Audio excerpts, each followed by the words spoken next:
When you did the green beer thing for St. Patrick's Day and Funny or Die, I want to know if you ad-libbed any of that, and if so, how much? Most of the shit I ad-libbed, they didn't even put in, because it had to be a coherent storyline, a fluid storyline. But there were some ad-lib moments, yeah. But, you know, for those of you guys that don't know, it's like Will Ferrell's Funny or Die. They called me and they said, hey, we want you to do this green beer thing. It was really, really funny. And we had some little leprechauns, you know, urinating green beer. It was kind of neat. Wonderful experience to work with those cats, but because it's such a time constraint, they don't really have room, because it's got to be a 45-second piece, you know, so they don't have time to, you know, include a lot of those things. You know, one day I think they're going to probably have an additional website or a portion of the website where they do outtakes for all the guys that have made videos, which I think would be funnier than the actual website, but that was a great experience. That was fun. And one more thing before I go. Turn on the anti-Mexico blinker! One more time.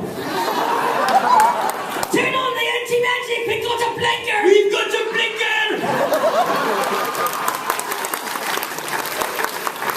Fucking was blinking too, man. Hi, one of my favorite movies of yours is Suicide Kings. Thank you, man. Like, I love it. Appreciate it. I wanted to ask, like, what was it like to work with all those guys, especially like Christopher Walken? He's a crazy person. Working with Walken, you know, one would think, excuse me, one would think that, like, Walken's a really weird, bizarre cat, right? And I think it's just because of the placement of his pauses and the weird cadence of his speech. Like, you can imagine, anything sounds weird, because depending on the delivery, you know, like, I love you, or I love you! It's two totally different things, right? Same thing with Walken. Like, you know, just what I said right now, you know, same thing with Walken. It's one thing when you go up to craft service, you're like, oh, can I get a ham and cheese sandwich? Because I'm really, really hungry. Then Walken comes and he goes, can I get a ham and cheese sandwich? Because I'm hungry. You're like, that's just fucking weird. And until you get to know him, you're just like, the fuck kind of shit are you trying to get? Did you forget what kind of sandwich can I get a ham and cheese? You obviously knew you wanted a ham and cheese. Why the pause, you know? I want, and then you have to think about what you want. But once you get to know him, when you transcribe what the cat says, he's a normal guy. I mean, the guy's got in a committed relationship, been married for years, he loves to dance, he's just a regular guy. I have no fucking clue if that's like an affectation or if he's just taking the piss on everyone. He's like, this shit is interesting as fuck, man. When I talk like that, crazy, strange even, I don't know. But it's engaging, right? It's engaging, you're just like, that guy could be saying the most mundane shit in the world, you know? Last night, I didn't watch TV. But you're like, tell me more. I'm really intrigued that you did nothing. Tell me more about your night that included nothing. Wonderful dude, though. Another really, really good dude. Yeah. Another good cat. Thanks so much. You're very welcome. Hello. How are you? I'm doing well. How are you? Good. In the Boondock Saints movies, your characters are big drinkers. My question is, are you personally a big partier, and what's your favorite party story that you can share with a crowd of this size? Mutually exclusive, brother. Big party stories? No, not sharing. But no, I'm not really a big partier. I don't really drink a lot. Nothing against it. I just every time I have alcohol, I wake up with a fucking headache.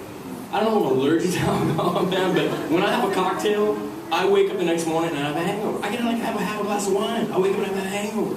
I don't know what the deal is, but obviously you guys can tell that I don't need a cocktail to be fucking off my head. You know what I mean? Like most people, like Rita's is like, and then he gets cocktail, he's like, what's up?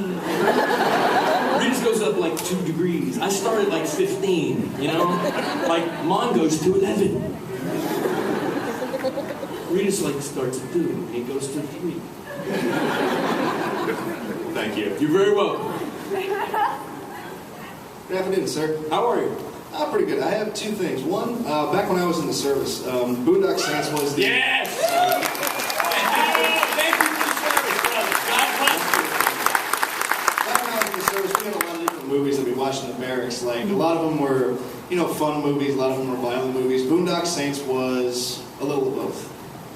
And whenever we got together in the barracks, if somebody suggested Boondocks, that's what we watched. I just wanted to let you know that. And I appreciate it. No, thank you. And two, this question is kind of for my mom and for my wife who wouldn't ask it. It's Which one of you really has a bigger cock?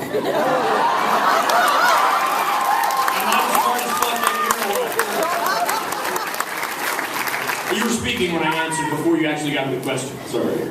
I said it's very small. Oh, like a tic-tac. Actually, you know what? I mean, I've never once been at the urinal and looked over at Rita and said, "Nice dick." Thanks. He's Rita's. Likewise. I'd say it's fucking time. They will thank you because you guys. I'm wondering why your wife wants to know. Where's she at? Can you point her out so we can make fun of her? Where's she at? All right, round of applause for the... Hey, tonight, brother, you handle that shit like a boss. When she's like, more, say it ain't about you, baby.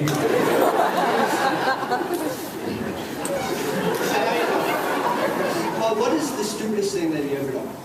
That I've ever done? Well, probably the first time I ever did something, I realized, okay, that I was fucking stupid.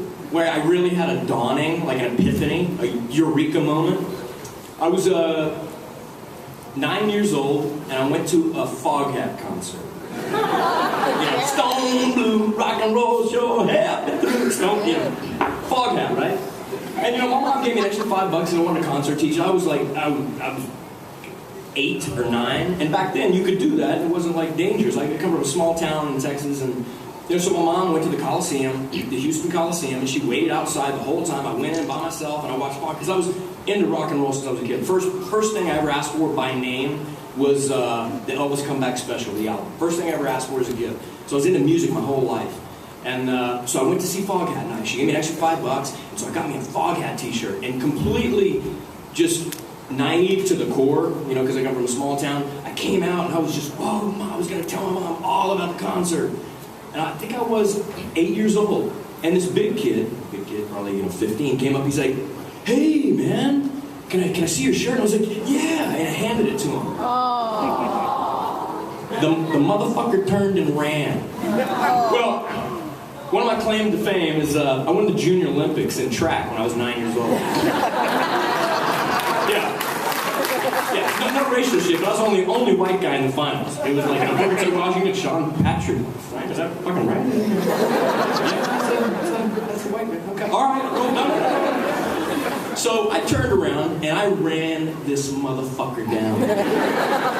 I ran all the way around the Coliseum by Brays Bayou, no lights or anything, and I tackled this motherfucker. This motherfucker on the concrete, boom, face planted and slid for about 8 feet. I grabbed my Foghat t-shirt, and I'll never forget the look in that guy's face. That motherfucker turned and looked at me like, "You what?" And that was when I knew, like, oh, that was fucking stupid. This is a big kid, a lot bigger than me, and he's gonna fuck me up. I was fucking petrified. I'd love to make it sound like macho, like I handled the shit. No. My bottom lip was fucking, tears are running on my bed, and I fucking turned, and I looked and I saw the fucking face of death in this kid. And I turned and I sprinted back to the front of the Coliseum, and I jumped in the car, bawling my fucking eyes out. With the shirt? I still have that fucking shirt. A lot of shit occurred to me on that night. And although I regret that look, I'd fucking chase that cocksucker down again. Well, thank you. You're very welcome.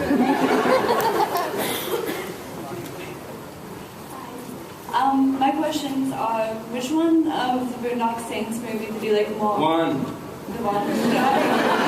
Think about it for a minute. Just take a little time. Let's see, would you work with George Lucas? Yeah. Which one do you have more fun doing? The first one or the second one? You know, you're talking about on the day, like on the set? Yes. Probably the second, only because we were so much closer at that point, you know? I just met Rocco on the first one, so by the time we did the second, I know Rocco inside and out. You know, not literally not. Came out wrong. You know, I mean, by the time 10 years later, we're so close. You know, we've been to each other's houses, each other's barbecues, spent time together. So on the day, it was a lot better. I mean, that makes it sound like the first one we didn't have fun. You know, the best time I've ever had working on a movie set was Boondock 2. The second, Boondock 1. The third, pretty far down. As far as like on the day, you know, because I mean, Boondocks, you're telling like off-color jokes, nothing's PC. It's like dudes being dudes, you know. It's just a really fun time. And what is your favorite scene that didn't go and make the movies? Ooh, wow.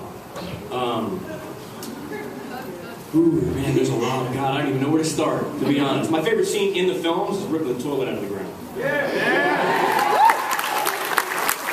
it's just shit. You're like, fuck yeah. You know, you don't take no for an answer. They stole your brother, you know?